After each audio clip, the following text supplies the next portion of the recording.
During our argument, she stared at me and declared, "Be real. You need me way more than I need you. So if you don't act right, I'll find someone else." I stayed silent. The next morning, I cancelled her phone line, car lease, health coverage, everything tied to my name. She called from her friend's phone, freaking out. I told her, "Go find that replacement." Then I hung up. I'm writing this from my new apartment right now. The silence is incredible. No reality shows blaring at maximum volume. No mountains of makeup bags blocking the hallway. No suffocating tension hanging in the air. For the first time in 3 years, my savings account is actually increasing instead of draining, and my resting pulse has dropped roughly 10 beats per minute.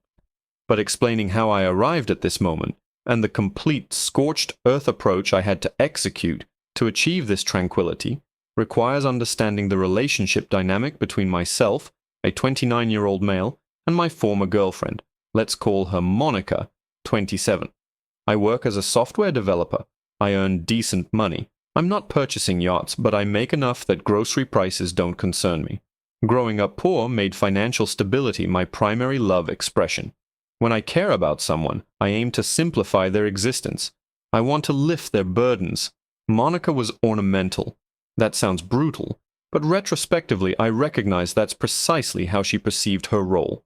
She was pursuing lifestyle influencer status, which in our relationship translated to posting images of meals I purchased, trips I financed, and the apartment I leased, all tagged with phrases like a girl boss or living my best life. Initially, I didn't object. I was in love. She was magnetic, gorgeous, and during positive moments, she made me feel invincible. I fell into the caretaker trap. I took satisfaction in covering all expenses. I handled rent on our upscale 2-bedroom downtown unit. I included her on my comprehensive health coverage since she lacked insurance. When her aging Toyota broke down, I didn't merely assist with repairs. I leased a new BMW because she claimed she required it for her brand image. Crucially, and this detail becomes vital later, I registered the lease under my name since her credit rating hovered around 520. I listed her as an approved operator. I also added her to my cellular plan with unlimited data, naturally, and provided her a supplementary credit card for urgent situations and shared costs. Over 2 years, those shared costs gradually transformed into Monica's clothing and spa budget.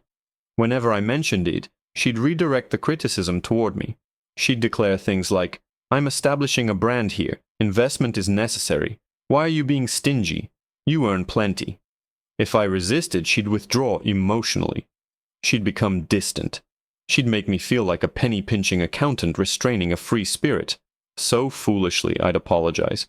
I'd diffuse the situation. I'd cover the bill. I trained her to believe her presence held more value than my income. I manufactured a nightmare. The transition from unappreciative to antagonistic occurred roughly 6 months prior. She ceased expressing gratitude. She began criticizing my career. "So tedious. You just stare at monitors constantly." My wardrobe. "You dress like someone's father." And my interests. She began treating me less like an equal partner and more like an underachieving employee. The final straw came this past Tuesday. I'd just completed a grueling 60-hour work week. Exhaustion consumed me. Entering the apartment, I tripped over stacked boxes in the entrance for pairs of luxury boots. Checking my phone notification revealed a $3,200 charge on the supplementary card. Entering the living room, I found Monica on the sofa, facial mask applied, scrolling through TikTok. She didn't acknowledge me. "Hey," I attempted, keeping my tone neutral. "What's the story with the boots? We discussed the credit limit." She released an exaggerated sigh, like I was a child requesting dessert before dinner. Finally glancing up, irritation covered her features. They were discounted, and I require them for the Vail trip next month. "We're not going to Vail, Monica. I'm working." "No, you're working," she corrected. "I'm going with Jessica and the crew. You're covering the rental. Remember our discussion?" We'd absolutely never discuss this. "I'm not financing you and your friend's Vail vacation while I work to pay off your boots," I stated. This was the firmest I'd been in months. The atmosphere immediately shifted. She straightened, removing the facial mask. Her eyes turned icy. This wasn't typical pouty Monica. This was something darker. "Excuse me?" she said. "You heard me. The spending ends. The trips end. You need to contribute, Monica. I'm not a cash machine. If you want Vale, obtain employment and fund it yourself." She laughed, a harsh, empty sound. Standing, she approached until invading my personal space. She examined me with undisguised contempt. "You genuinely don't understand, do you?" she said quietly. "Understand what? You believe paying bills grants you authority here?" She shook her head, smirking. "Money's simple. Any mediocre guy with credentials can earn money. But this," she gestured at herself, her appearance, her physique. "This is exceptional. You're fortunate to even share my space. My friends constantly question why I'm with you. You're dull. You're too predictable. You're ordinary." I stood frozen. Rage boiled internally, but externally I was crystallizing. I remained silent, simply observed her constructing her own downfall. She interpreted my silence as surrender. She stepped closer, pressing a manicured finger into my chest. "Let's be honest," she said, meeting my eyes directly. "You need me far more than I need you. I provide the prestige. I provide the excitement. You merely finance it. So if you don't behave appropriately, I'll replace you." She let that statement linger. 10 guys are currently messaging me who'd eagerly fund that Vale trip," she added. "Remember that next time you want to lecture me about footwear." I stared at her momentarily, waiting for fury to make me yell, waiting for the impulse to debate, argue, enumerate everything I'd provided, but it never arrived. Instead, peculiar, serene clarity flooded through me, like a circuit breaker flipping in my consciousness. Love didn't diminish, it vaporized. Attraction didn't weaken, it disintegrated. Looking at her, I no longer saw my girlfriend. I saw a burden, a failed investment, a parasite. She mistook my silence for submission. She smirked, condescendingly patted my face, then returned to the sofa. "I'm ordering sushi," she threw over her shoulder. "Don't worry, I'll charge the card." "Fine," I responded. My voice remained steady, monotone. I walked past her into the bedroom and closed the door. Sleep evaded me. I laid awake, ceiling gazing, hearing her laugh on calls with friends in the adjacent room. She was presumably boasting about putting me in my position, securing the Vale trip, having me completely controlled. She'd told me she could replace me. She'd explicitly declared our relationship transactional. I pay. She provides her companionship privilege. Understood.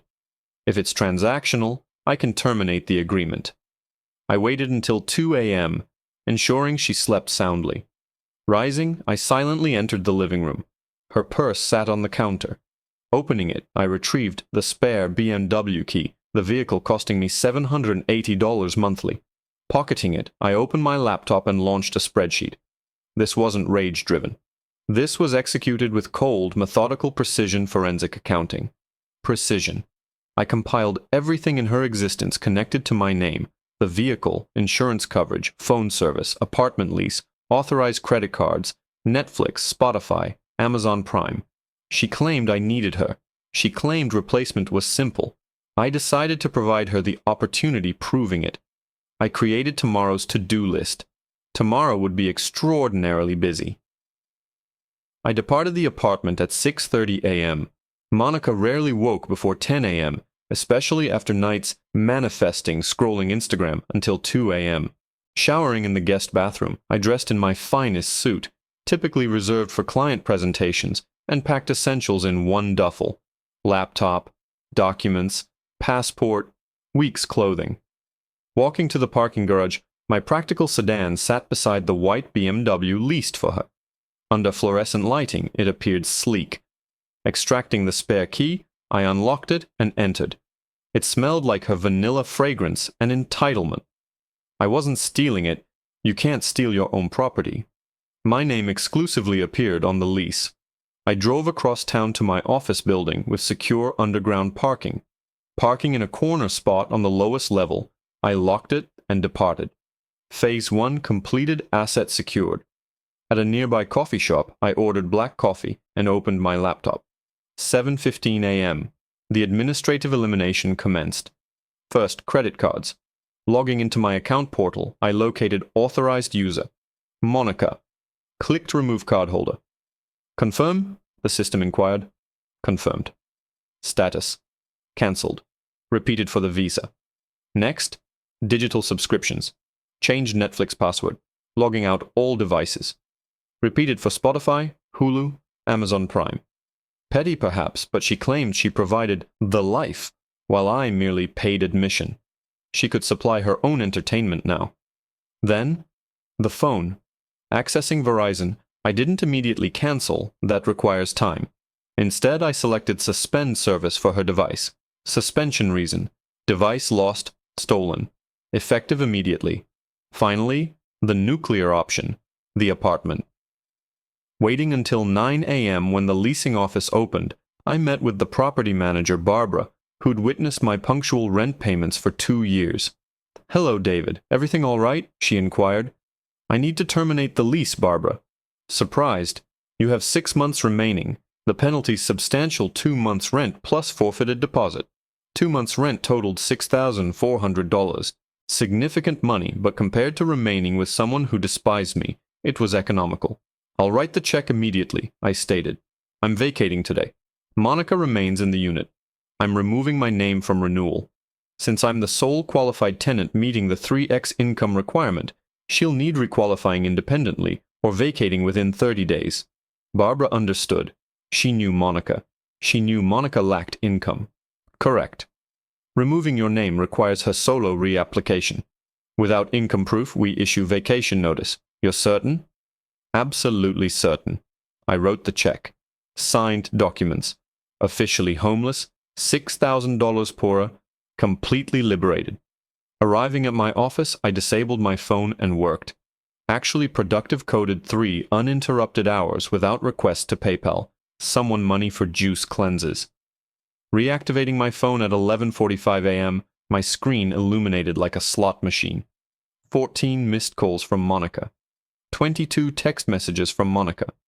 Preview texts chronicled her morning chronologically. 10:15 a.m. "Where's the car? It's missing. Did you take it for servicing?" 10:20 a.m. "David, respond. The car's stolen. I'm contacting police." 10:30 a.m. "Why's my card declining? I'm at Starbucks. This is humiliating." 10:45 a.m. "David, answer. My phone won't make calls. I'm on Wi-Fi. WTF is happening." 11 a.m.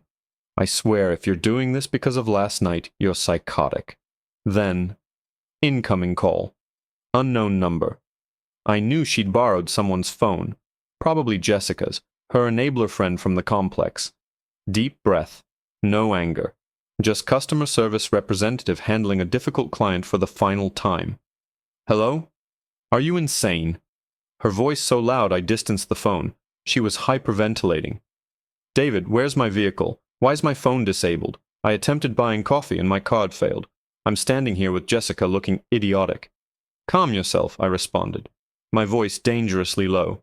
"Don't tell me to calm down. You stole my car. I'm calling police." "It's not your car, Monica. It's my car. My name's on the lease. I repossessed it. It's secure." Stunned silence. "You took the car? How do I reach my nail appointment?" "Uber. Oh wait, you can't. Credit card's cancelled too." You cancelled the cards?" Her voice cracked, anger shifting toward fear. "David, stop. This isn't funny. You're punishing me. This is abuse. You can't just cut me off. I have requirements." "Requirements?" I repeated. "I thought you claimed I needed you." I was angry. I didn't mean it literally. "You were extremely specific, Monica. You stated, quote, 'Let's be honest, you need me more than I need you.'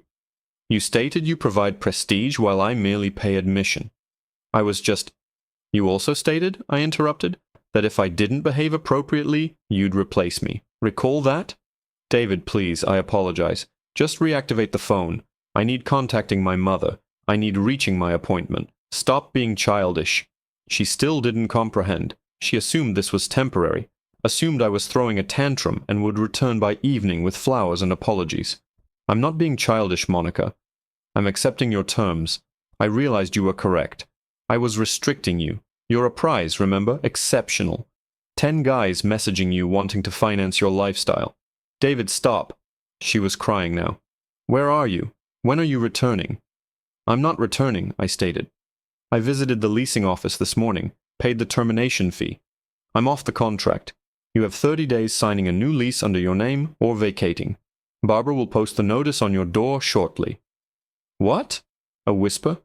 I can't afford that rent. It's $200 monthly." "I'm aware. But you stated I was dull and ordinary. You stated you didn't need me. Surely a woman of your caliber doesn't require a dull, ordinary guy financing her rent. You can't do this to me." She screamed. The facade completely shattered. The boss babe vanished, replaced by a terrified person, realizing the safety net disappeared. "You can't leave me with nothing. What am I supposed to do?" I gazed out my office window. The city appeared brilliant. The chest weight vanished. "You told me you'd replace me," I stated, my voice flat and final. "I'm simply providing a head start." "David, please." "Find your replacement, Monica." I disconnected, then blocked the number, blocked Jessica's number, blocked her Instagram, TikTok, email. I stared at the phone momentarily, anticipating guilt. It never materialized. The subsequent silence was the most expensive purchase I'd ever made, and worth every cent. The following 2 weeks, I stayed at an extended stay hotel while apartment hunting. I expected loneliness, expected missing her. Instead, I felt like removing a brick-filled backpack I'd carried for 2 years. My phone battery lasted all day. My credit statement was boringly minimal. I slept 8 hours nightly. But the storm wasn't finished. As anticipated, the enablers arrived. 2 days post-breakup, I received a text from Jessica, Monica's best friend and chief enabler, the one who'd convinced Monica she was a high-value woman deserving sponsorship. "I can't believe you. You abandoned her with nothing. She's at her parents' house devastated. You're a narcissist and financial abuser. How do you sleep knowing you destroyed her life?" I reviewed this text while eating a steak dinner financed by money typically spent on Monica's hair extensions. No anger, just facts. "I didn't destroy her life, Jessica. I stopped financing it. She told me replacement was effortless because I was merely a wallet. I'm simply letting her prove herself correct." "She was just angry. You know she can't afford that rent alone." "Then perhaps she shouldn't have antagonized the hand signing the checks. Good luck, Jessica." Blocked Jessica. Over subsequent months, Monica's replacement strategy details trickled back through mutual connections. Complete disaster. Those 10 DM guys. Exactly as expected. Guys wanting to sleep with her. Not guys wanting to cover a $3,200 lease. When she contacted them for assistance, they ghosted. The wealthy benefactor types she assumed she could attract weren't interested in a 27-year-old with baggage and debt. They wanted 21-year-olds with zero expectations. She couldn't requalify for our apartment. She was evicted after 30 days. Had to move back with her parents in the suburbs, fate worse than death for an influencer. Her Instagram went silent. Difficult posting.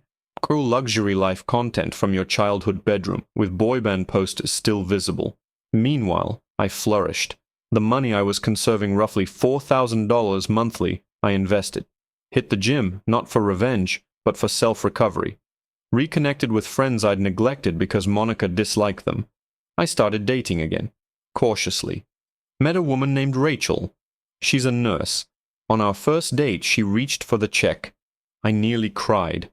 I paid, obviously, but that gesture alone healed something within me.